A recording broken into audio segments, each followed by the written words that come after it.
Yo guys, what's up? It's Sugo 2 Square here. Welcome back to another video. Today is the second mock draft of the day. You'll be getting that for the next 16 days. I hope you guys enjoy.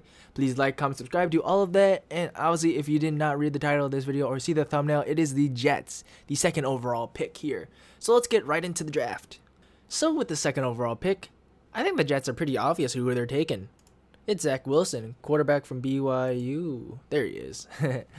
Quarterback from BYU. I think he's the second best quarterback prospect on here. I think that he's 2 steps below Trevor Lawrence, but at least a step over Justin Fields and Trey Lance, who I have as my third quarterback, and then Mac Jones is obviously two steps. But I think he's very similar to Patrick Mahomes in the sense that you can do a lot of off platform throws. He has the arm, he has the leadership. We know that. But obviously the level of competition is a little bit in question there, but not too much.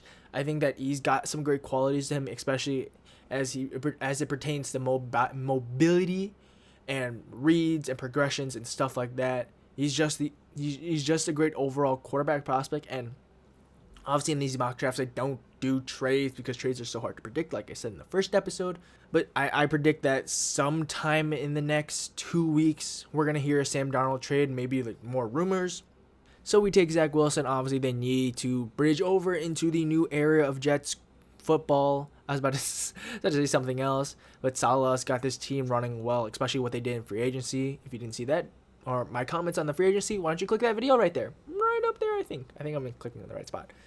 But we'll head on to the second first-round pick they have from the Seattle Seahawks, the Jamal Adams trade.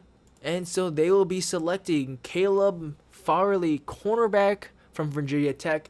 Injury-prone cornerback. I cannot say that after saying quarterback for 3 minutes. But Caleb Farley, he's a good corner though. He's a really good corner. You just need to keep him healthy, and that's going to be probably the biggest problem about his career starting off is, can he stay healthy? I think that the Jets have some decent corners in Bryce Hall and Blesson Austin, but they really don't have anyone else. I mean, slot, I think they have LaMarcus Joyner. I think that depends on where he's going to be playing in this Jets defense, more of a cover 3, cover 1 kind of system. But fairly big body, long arms. He's got the speed. We know that. He has all the physical traits, but it's if he can stay healthy. And I see him in a Richard Sherman role for Salah's defense. He just fits that really well. Not to say that Bryce Hall can't. Bryce Hall is a 6'1" guy-ish, probably around the same weight. But Fairley's got that lockdown potential to him. And I think you take upside rather than focusing on injury history, because any player in the NFL can get hurt at any time. They can be short-term, it can be long-term, it can be season-ending. God, hopefully not season-ending. But still, you don't just knock down a guy just because of his injury history or like not his durability, but his availability, because you can always work towards that. Some players start off really injured in their first few seasons because they're not built for the league yet.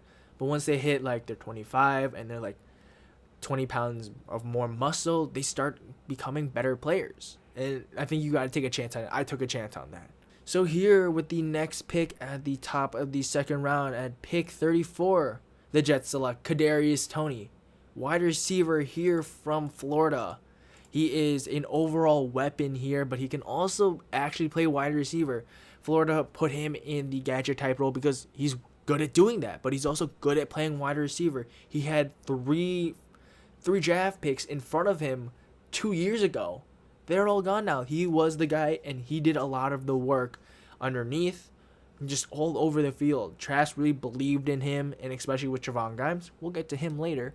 But Toney, Toney is a great wide receiver. He's got reliable hands, and I think he can be a good weapon here. You don't have to start him right away. You have Crowder, you have Davis, and then you have Mims, who you got last year from the draft in the second round. They're all great wide receivers. Work Toney in. Have him split time with Crowder. Crowder's got $8 million in cap hit. You could cut him after this season, so next off season. You could cut him then and then have Toney take over the role in slot.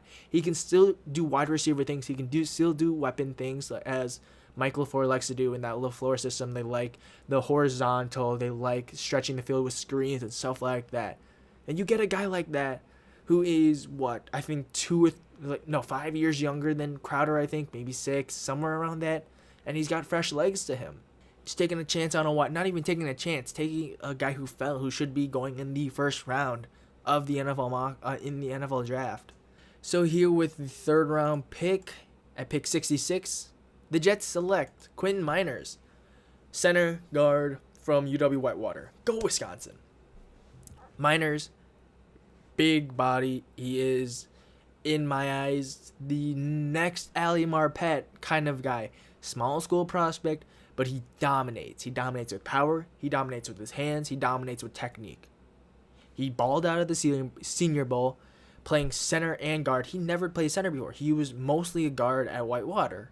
Miners, he's just a bully there. And you can play him at guard. You can play him at center. You have Connor McGovern, who you paid, I think, a lot of money last year, 2 years ago, somewhere around that.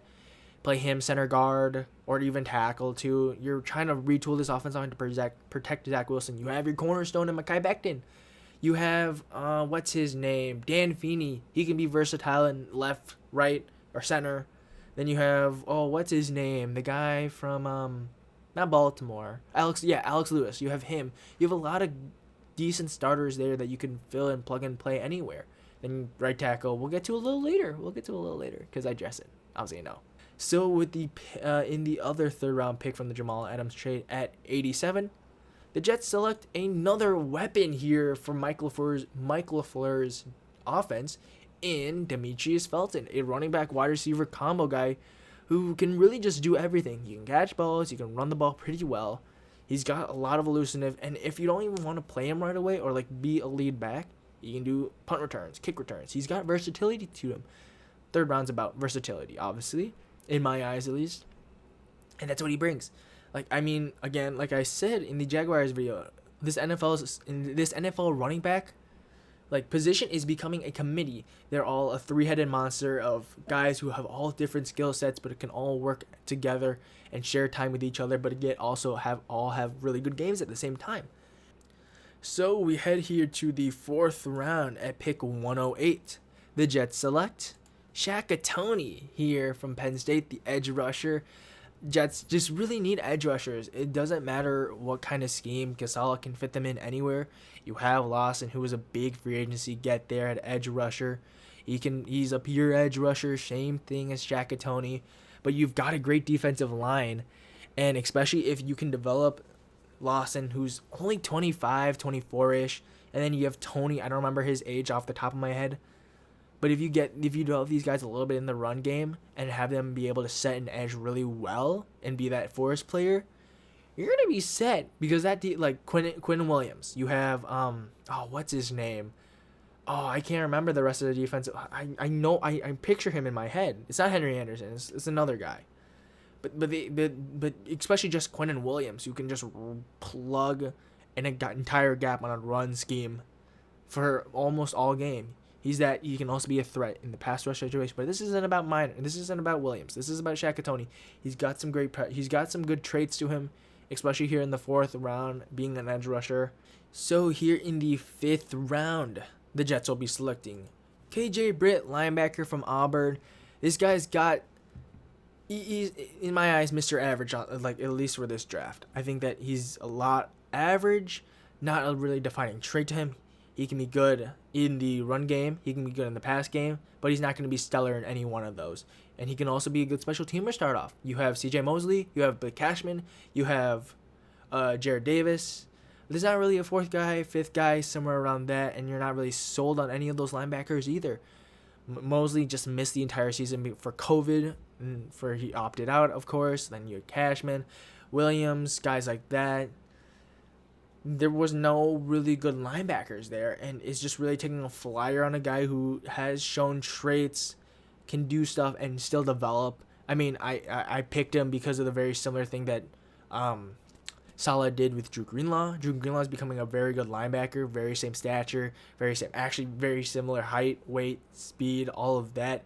Comp's very similar to Drew Greenlaw, and it's how Saleh can develop players as well, like I've talked about with Farley and Toney and guys like that. So we'll head here to the 5th round again. The Jets select tight end Pro Wells from TCU, a guy who is a developmental tight end, but he has a lot of good traits. He's got the height, he's got the weight. He had success this year, at least at tight end. Obviously, TCU did in general, but can he become that number 1 tight end that you really want? Maybe number 2 at best, but obviously the tight end position there isn't that strong either. You have, I don't know, like Chris Herndon from Miami. He had a great rookie year and then fell off.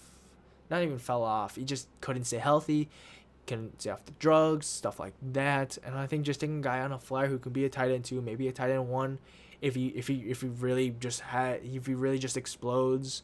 Some guys do that, some guys don't. And just taking a flyer on a guy here, and especially at a weak position like they do here at the Jets at tight end, it's just a forward-thinking move. So we head to the last pick here at the top of the 6th round. The Jets will be selecting who? Florida boy here in Stone Forsyth, offensive tackle there. He's a big 6'6", 300 plus pound lineman that is really a developmental guy. He's not obviously the most agile, being 6'9". Did I say 6'6" before? I meant 6'9", but whatever. Being a big ass lineman, he can plug up anything. I mean, you have, I think, George Fant at tackle. Just developing him. I think he's a little bit more of a raw prospect. He is obviously a brick wall, but a lot of speed can get around him. And if he doesn't use his hands really well, that's something you're going to have to develop. And it's, again, in the 6th round, taking flyers on guys who have high upside, but really low floors right now, who have that much potential to grow. And it's how you develop them, of course. I think that if they can get, obviously, like, Becton isn't the best with his hands either, but he just bullies players. He just stops them in their tracks, and I think that's what you can similarly do with Stone. But it's just a good developmental pick. I think a lot of the later round picks have to be developmental because they're a long-term team. Zach Wilson's, 21, 22. He's a young quarterback that has a lot of room to grow, especially in Mike LaFleur's offense. And it's just you have time. Especially with this defense, with it not being the peak it wants to be right now. You've got time. Okay, guys, that has been the video. I hope you guys enjoyed that.